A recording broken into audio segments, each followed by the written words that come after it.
Okay.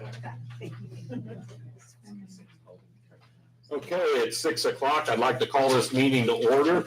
Roll call. Ross, Yes. Andrea, Here. Eric, Yes. Nancy, Yes. and Jay. Yes. Okay, tonight we're here for the public hearing of Addison Farms rezoning request. We are required to hold public hearings whenever the council considers a rezoning request.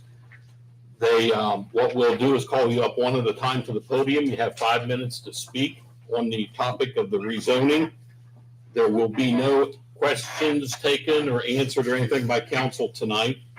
Once this meeting is over, tonight's just specifically for the public to voice their opinion on this rezoning. Once this meeting is over, the public hearing is over, we'll go into a special meeting where we will do a first reading of the rezoning request. And that'll probably be just, we'll read the title only and move straight on with that meeting.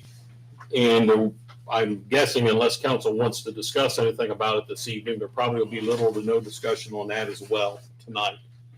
The next meeting is where we'll do a second reading on the rezoning request. And at that time, I'm sure there'll be quite a bit of discussion and everything by the council members. That next rezoning request will take place on April 1st at the regular scheduled council meeting.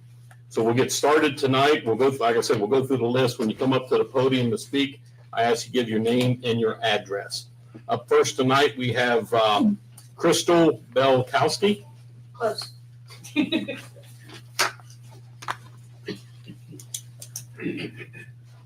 Good evening. I've lived down here since 1994, going on my 30th year.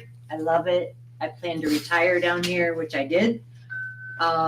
I've seen my land values go up. I've seen my home values go up, which is great. Wonderful.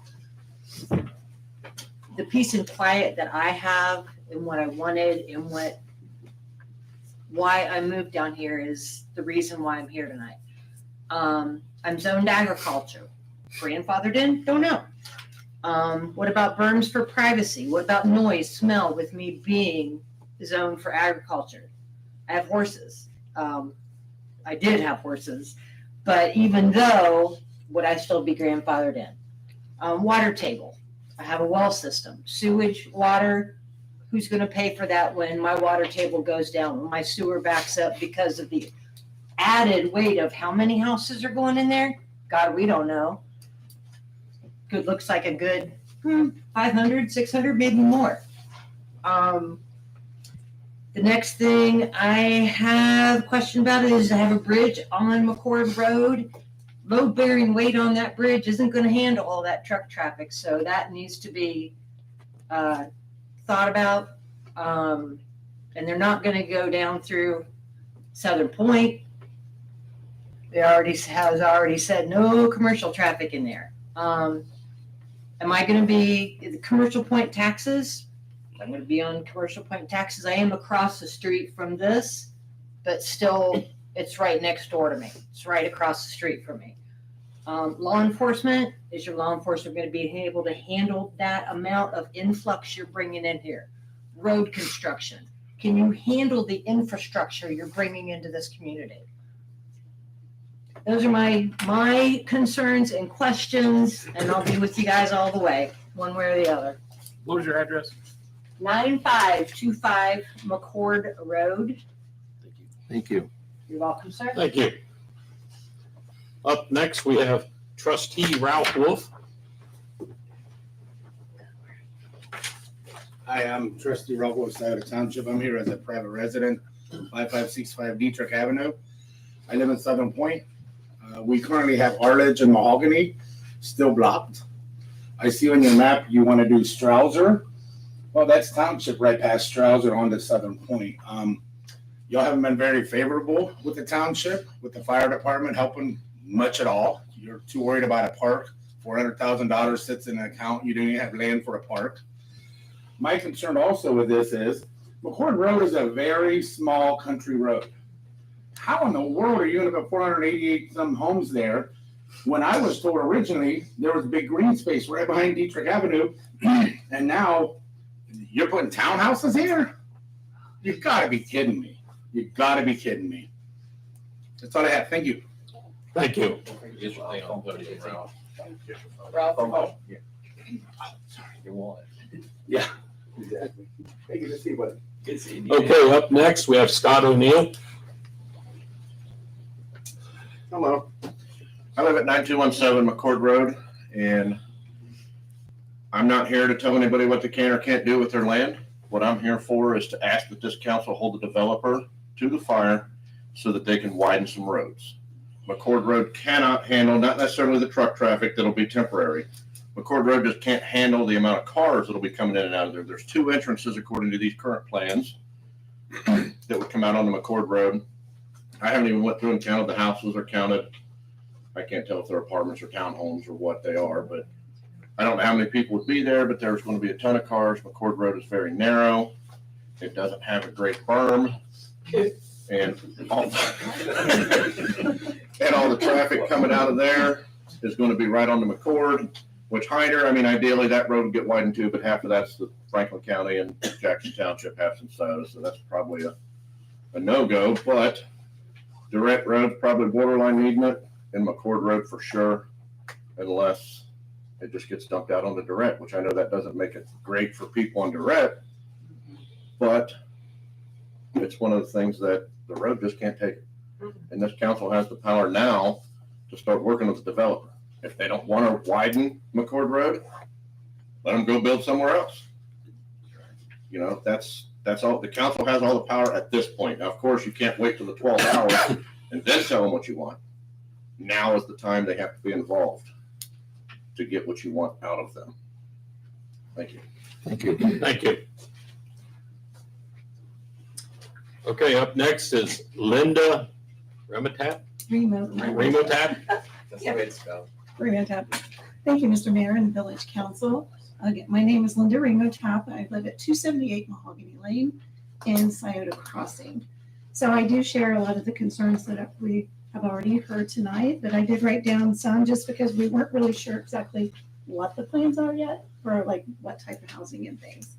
So I'm just here to express our interest in the proposed rezoning and residential development of the land just west of our subdivision. I know you can't answer questions tonight, but we would like to know if Shady Hollow and Scioto Crossing would be connected to this development once it's completed. And we're assuming that it would be, since it would be part of Commercial Point.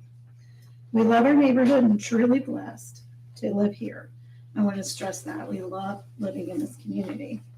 We know that development will continue to occur, and we have no opposition to the development of single-family owner-occupied homes. But we do ask that the home values are at least the same as our current property values. We don't want that to be affected. And as the other lady said, you know, property values currently are going up. You never know long-term. And I'd also encourage at least the same road widths and house setbacks that we currently have in Scioto Crossing. We've been through many developments around the area that the houses are really close to the roads are very narrow. It's horrible to drive through there. We have so much speeding in our area that even on the wider roads that we do have, it's hard to see kids. And I would just really hate to see smaller roads than what we have today. And then also, at least the base HOA regulations and rules, deed restrictions that we currently have in our subdivision, hopefully would carry into a new subdivision. So we are opposed to high-density development such as apartments and multifamily housing. We recognize, for those of you who've been here forever, I'm originally from Circleville, that we have 191 homes that impact Durrett, Lane, and McCord today. But high-density housing would have even more detrimental effect on these small roads. We ask that for this potential development and any future high-density housing considerations be on main roads, you know, roads that are already set up to handle that load of traffic. And then just a couple of other comments not directly related to this specific development is there a better way to identify properties but then by the family farm name? I would imagine there are a lot of residents in the area today that don't know where these properties are located, myself included, in that. And finally, with the growth of the village and the commercial development, we do feel it would be beneficial to put serious consideration into a village and probably someday soon a city planner. And thank you for your time and attention. Thank you. Thank you. Up next is Bruce Moore. Mayor, Council, I live at 12491 Gibson Road, and I appreciate your time. When I requested the plan and the development text for this development, it was really just to see, piqued my interest, what's going to be in the township, how's it going to affect our property values. And I must say that I was disappointed to see that it did not comport with what I think council has indicated developers should be bringing forth. I think council learned from a lot of the growing pains early on in what they incorporated into the development that didn't come to fruition, the Streckman development. There was a lot of work that was put in behind the scenes with council and the developer to bring forth a development that was going to, while burden the village, was also going to benefit the village greatly. The homes were of adequate size and density. The homes all faced public roads. They're back, I'm not picking on Chestnut Commons or Chestnut Estates or Walker for that matter, but the backyards abutting public roads just isn't a great look. And that was changed in what Streckman Farms was to be. So when I saw that there was a high density residential component to this with 24-foot wide roads, it was an immediate red flag. Obviously, parking considerations in our subdivisions have been nothing but an issue. I know that now there's only parking on one side of the roads in many of our subdivisions that have roads that are much wider than 24 feet. So the idea of cramming as many townhomes into that northwestern corner there with only, I think, 15 off-street parking spaces and 24-foot wide roads just doesn't make a whole lot of sense. Not saying that there isn't a need, perhaps, for a townhome or a patio home style community in our village. It opens up to different demographics that currently have been outpaced in our village and in our community. But it can be done in a way that both aesthetically benefits the community as well as prevents headaches, and those headaches turn into a decrease in property value for everyone around. I would say that, I would highly suggest that if council could look at the developer and say, pull up what was submitted by Rockford Homes for the Streckman Farms, and that be where you start instead of this very base high density area. I think I saw somewhere it was like 4.2 to 7.2 homes per acre, which is just extremely high. The residential had a high number, the townhomes had a high number. And then as far as road improvements, I echo what everyone else here said. McCord Road and Durrett Road, as we know from other developments, both residential and industrial that have been looked at various times, those roads cannot support high traffic count volumes. So holding them to making sure that those roads are improved, and even as far out as the Durrett Road and 762 intersection if necessary, I think is very important. I think that it can be done in a really nice manner. I think that LC has done some wonderful communities in the Dublin area that definitely add to that. They brought in townhomes, but those townhomes also have other amenities that come in. They have entertainment complexes and those sorts of things. This, just as many homes as possible. I also wasn't able to calculate where they got their green space numbers from. I think the roads must have been included, but I may be wrong. So just some things to look at. Oh, lastly, the other thing I noticed is that it was really hard for me to go back between the PUD text that was submitted and our zoning code because there were no deviations listed inside of that PUD application. So it was almost impossible to determine where those were at. I think that's probably my time, but I appreciate it. Thank you all very much for your time today. Thank you, Bruce. Thank you.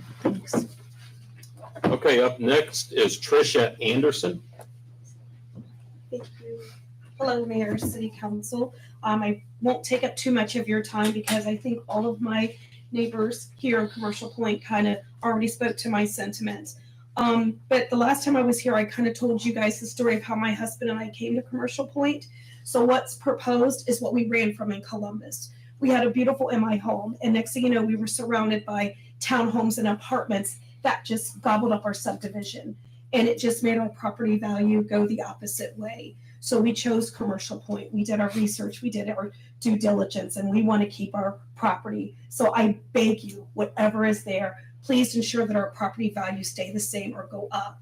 Cramming a bunch of people into a space just for the sake of having someone live there is not always the best answer. Sometimes less is more, and I'm hoping in this case, less is more. Thank you. Thank you. Thank you. And up next is Glenn Duggar. Glenn? Hi, Mayor. Thank you very much. My name is Glenn Duggar. I'm an attorney, 37 West Broad Street. I represent the applicant, Addison Properties. We've been working on this for a little over a year, I think. The property was annexed to the village last year. And this is a part of the continuation of that process. We have an annexation agreement which is in place for this property. We filed this application in compliance with that plan. I've listened to everybody, what they've had to say tonight, and we'll get to working on some of those issues as we go forward.